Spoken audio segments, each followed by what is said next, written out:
Welcome to Craft, Design, Edit, Sleep, Repeat. I'm your host, Lisa Conway.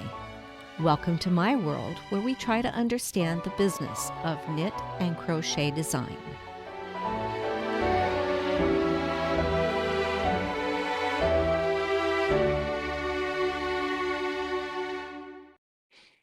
Welcome back, everyone.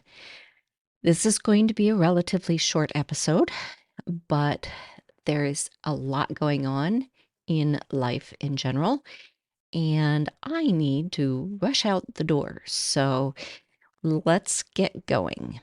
Today, I want to cover a few things that you as a designer can do with your pattern before you send it to your editor so that the editor spends less time with it and therefore you save funds. Okay, because we all know that it's not cheap getting our patterns taken care of, is it? The first thing is to make sure you check your spelling. This can include checking that you have consistently spelled your abbreviations. The problem with that is that your system will expect you to have those words won't be in a dictionary, right? So it will tag all of these abbreviations as incorrect. That can be disconcerting when you're trying to check everything. So I will be including a tutorial in the show notes that shows you how on a Mac to add words to your dictionary. Now, I know that it works very much the same on a Windows machine. It's just the exact commands might be different, and I don't have current access to a Windows machine to verify. So you might need to do a little Googling and figure it out for yourself. But in your word processing document, whether it be Word or Pages, or if you just use a simple text editor, you can click on a word that isn't in the dictionary, a word that the system thinks you have misspelled, but you haven't misspelled it, and tell it to learn the spelling. You do that with a right click. If you don't use right click on Mac, you can go to the edit menu to the spelling and grammar and have it open that spelling and grammar checkbox. And there's a selection there to learn that word as well.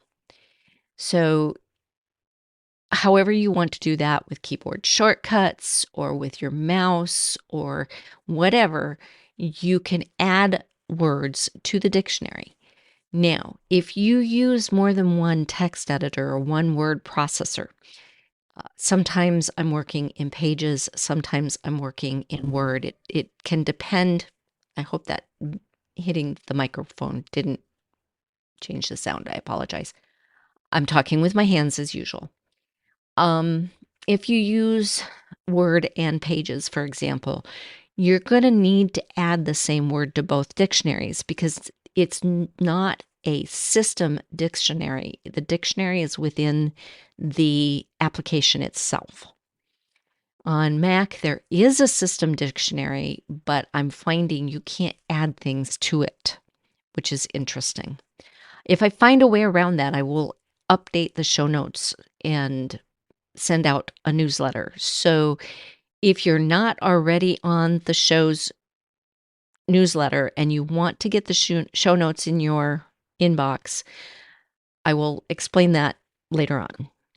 Okay, so exact directions will be in the show notes for this, including images. So if you have any questions, please go to the show notes, which is on my website, arcticedits.com. The second thing you want to do is double check that your abbreviations aren't just spelled right, but that you're using the same one for all instances. I have a particular method that I use that I'm going to share with you that helps me make sure that my abbreviations stay the same. After having my editor point out that I was using different language for the same thing, I realized that I needed to make sure that I was following a pattern. So I set up a spreadsheet, and I have a list of the way I do my abbreviations because some things might be unique. And on that spreadsheet, I have how I type it, I have what it means, and if need be, I have the directions, each in a different cell. Then when I'm writing my pattern, I have that spreadsheet open. Every time I find I want to use a new abbreviation, I go into the spreadsheet and I put a little X at in the very first column. I have an empty column of cells, and I'll put an X in that in that cell in front of the abbreviation, and then I can use that abbreviation in my pattern. The next time I go to use that abbreviation, I can see on my spreadsheet what I'm using. So there's never any question in my head that I'm using, say, for example, all caps for my SSK. I don't do that, but if I were going to, I would make sure that it was always in all caps, and I would show that on my spreadsheet that it was in all caps. And so that way I would type it the same way, or I would copy and paste it the same way. And then once I've got my pattern completely written, I now have a checklist of all of the different abbreviations that I've used. And this helps me create the glossary because this spreadsheet is also kept in alphabetical order.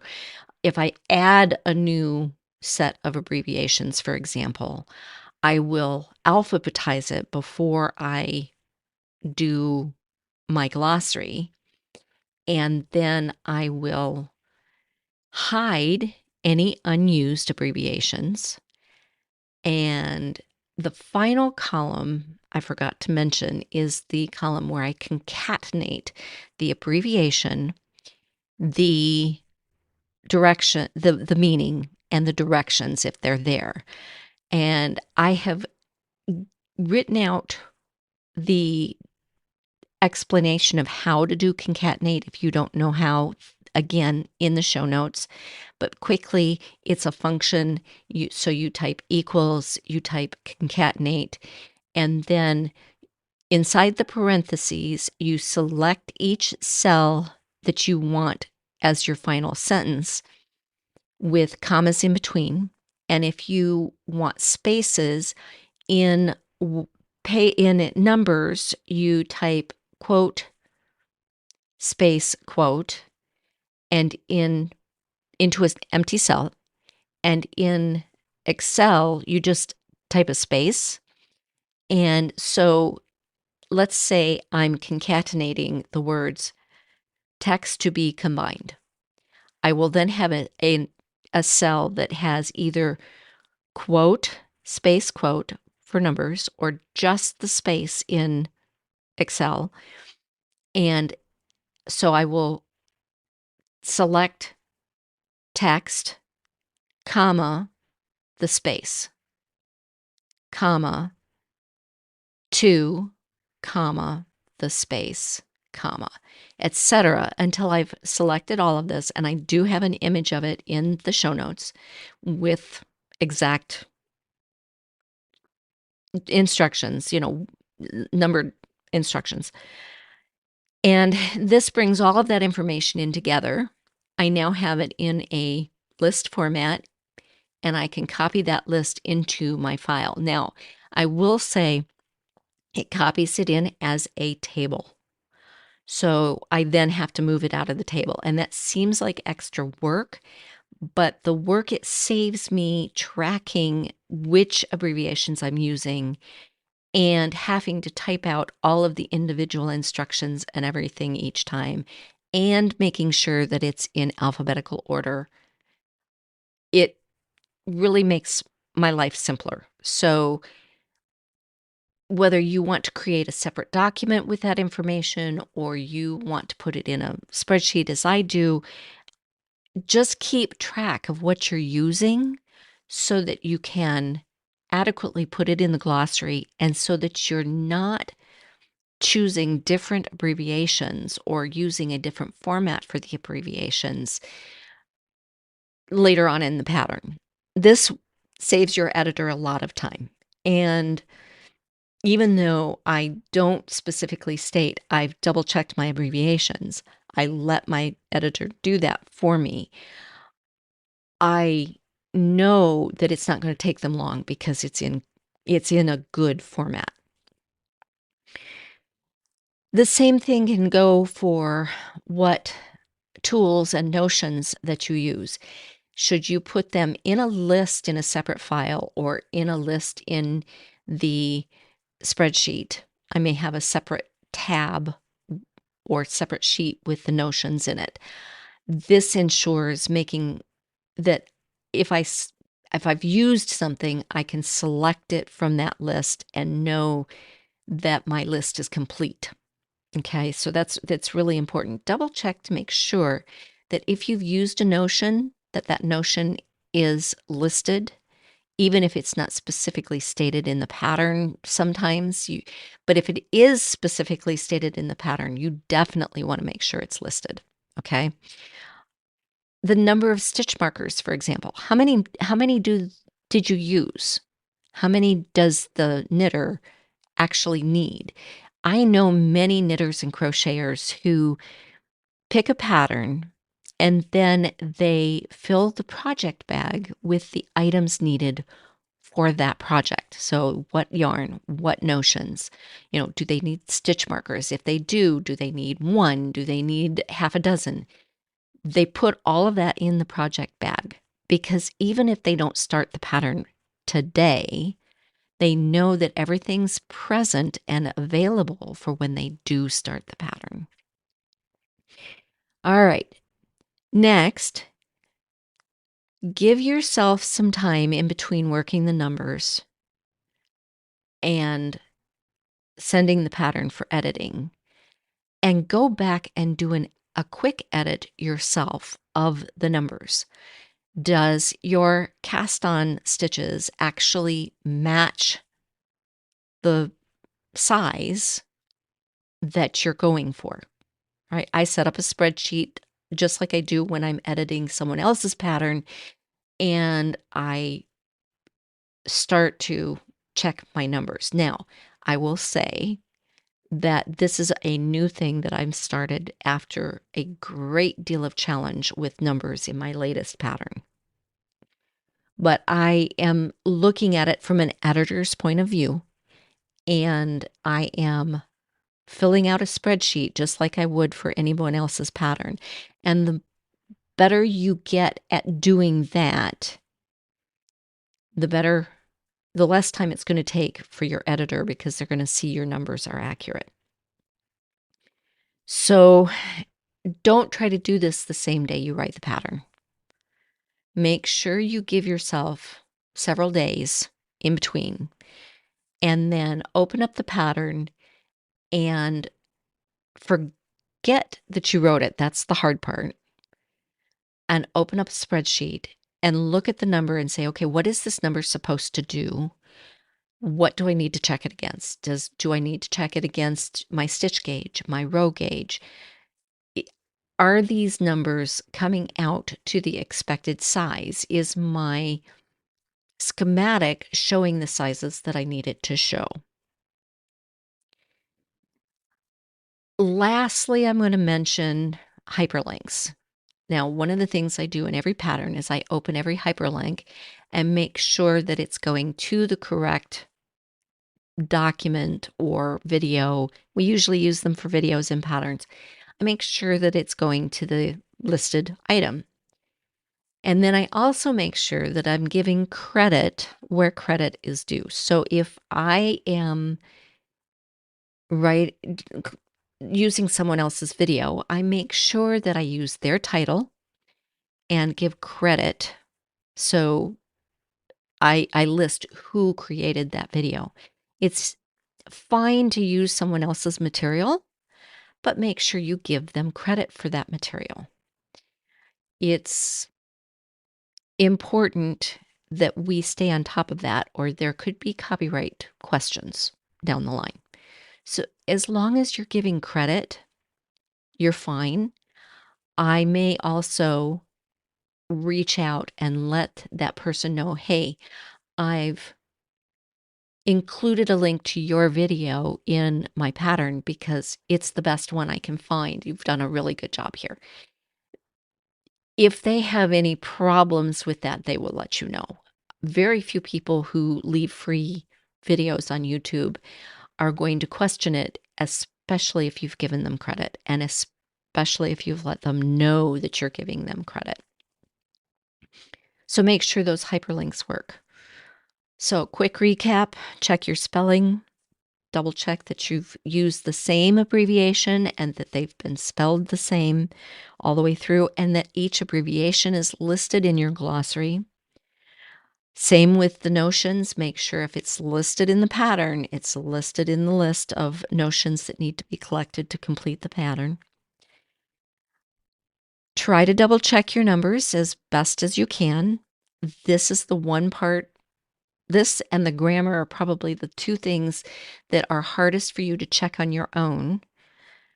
And then double check your hyperlinks. And anything that you're absolutely positive doesn't need to be checked by the editor, you can then say, hey, I've double checked all these hyperlinks. I know they go to where they belong.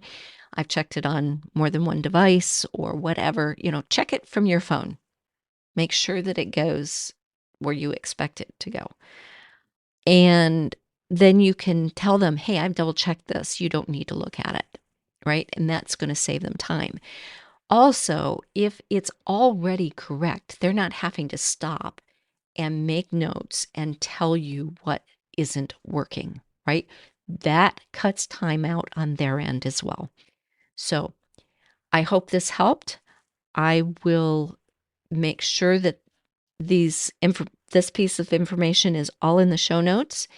So if you want the show notes in your inbox, go to my website, arcticedits.com, and go to the newsletters link and make sure to sign up for the podcast newsletter. There is a second newsletter available if you want notification of my patterns. I don't try to send my podcast show notes to podcast listeners because they might not be interested in my patterns. So you have to sign up for both if you want both. Or if you just want one or the other, you can sign up for just one of the newsletters. But you can do that from my website, arcticedits.com. I hope you're having a wonderful day. I hope your knitting or crocheting is going very well and that you're really happy with your projects. And happy knitting. Next episode, I'm going to take a look at finding testers and running test knits.